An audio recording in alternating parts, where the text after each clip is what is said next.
You are part of a story about a very special place, Monterey Bay.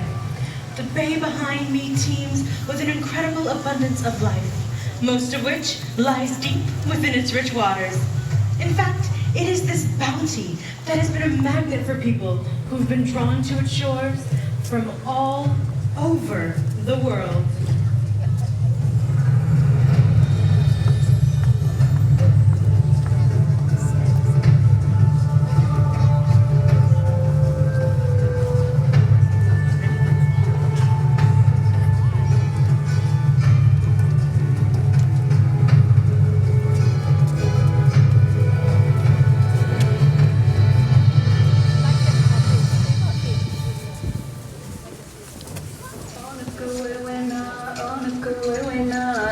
Que salala, ella que salala, ona kuewena, ella que salala, ona kuewena, ella que salala.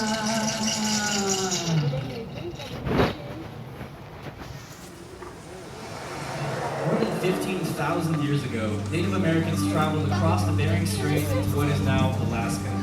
They used the kelp forest along the west coast of North America as their guide. This kelp highway allowed them to migrate south into new lands with a familiar and reliable food source always within reach. For them, the kelp forest was like a grocery store with a vast array of foods, including salmon, crabs, and sardines. Meshishtuk, Ka'in Karak, Linda Yamani. My name is Linda Yamani. I'm from Sienaloni. The bay you're looking at right now provided a life of abundance for my ancestors for thousands of years. The Ohlone harvested a local reed called tule to build boats, which allowed them to take advantage of the bay's many resources. The Ohlone dried and bundled the tule reeds, then lashed them together with handmade rope. They fished with nets and hand-carved hooks.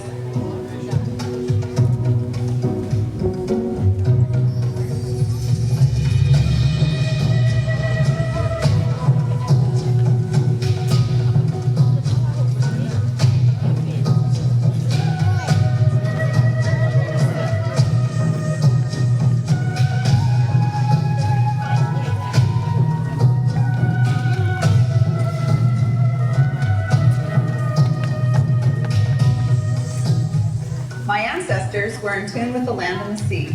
They understood nature's rhythms, and Monterey Bay sustained them for countless generations.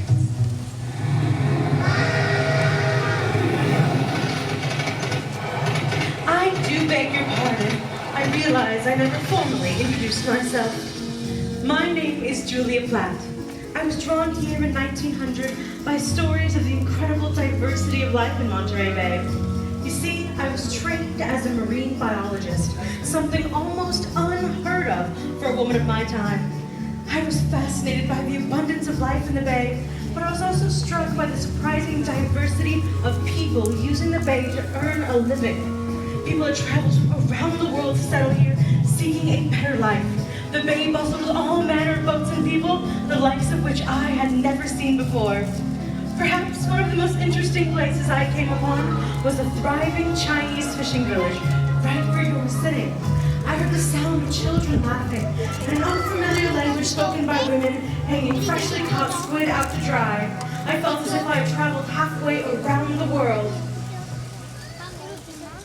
My name is Gerry Sabado, and this place is very special to me. My ancestors were some of the first residents of a Chinese fishing village called Point Alonis, which was located where the Aquarium stands today. Before coming to Monterey, my ancestors were fishermen from the Pearl River Delta in China. Life was very hard for them. When news of the gold rush in California reached the village in 1850, some of the families decided to seek a better life in a place they called the Gold Mountain. 5 families set sail from China to California on boats loaded with supplies. The grueling voyage took more than a month, and several of the boats were lost at sea. By the time the weary travelers landed on the shores of Monterey Bay, just 2 boats remained. My relatives were astonished by the incredible wealth of life in the bay, and they quickly changed their plans about how they would prosper in this new land. My family was a fishing family, and all the gold they needed was swimming right here in the bay.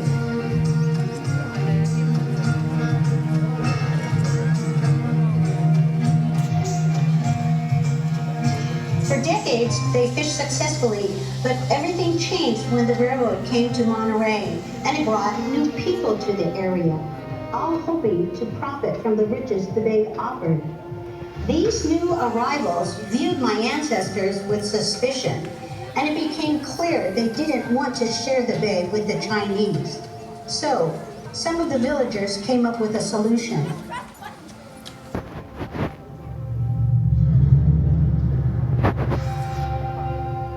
The older fishermen remembered their time in China and knew that some sea creatures, like squid, could be attracted to the surface at night using bright light. They suspended wire baskets from the side of their boats and lit a small fire to attract the squid to the water's surface. Once they brought the squid back to shore, they dried and shipped them to China. I'm proud of my ancestors' perseverance. My great-grandparents and the other villagers didn't give up in the face of adversity. By fishing at night for something no one else wanted, they adapted to change. As a result, the first commercial squid fishery in California was born right here in Monterey. The Chinese weren't the only ones drawn to our bay. Stories of a shoreline carpeted with abalone as far as the eye could see soon reached Japan. Around 1900, skilled fishermen came to Monterey to take advantage of this incredible bounty. My name is Larry Oda. My grandfather was a successful businessman in Japan. He was skilled at processing fish. So he was recruited by the Pacific Trading Company in 1906 to help them take advantage of a bay brimming with salmon and abalone. My grandfather shared a house in Monterey with a man named Noda, who established the abalone industry here. Noda planned to harvest the abalone in the traditional ama way, as the Japanese had done for more than 2,000 years. Ama divers were free diving men and women who could hold their breath for more than 2 minutes.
In addition to abalone, there was a growing demand for another creature found in great numbers in Monterey Bay, the sardine.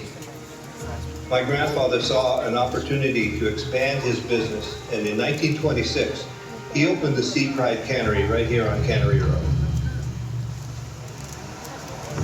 5 years after I settled in the Pacific Grove, right next door to Monterey, a new wave of people arrived.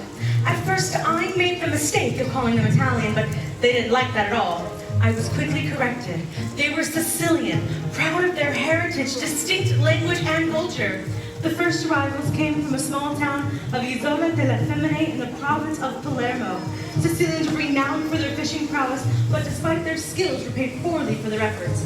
Stories of a bay teeming with fish and the promise of a fair price for catching them drew the Sicilians to Monterey.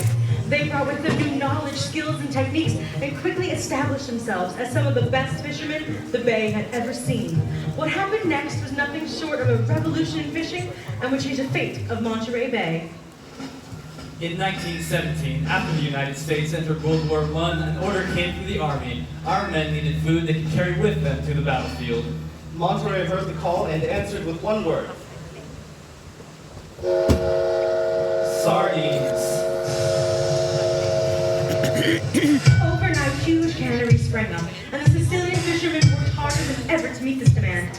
Some years, Cannery Row in Monterey was processing more fish than anywhere else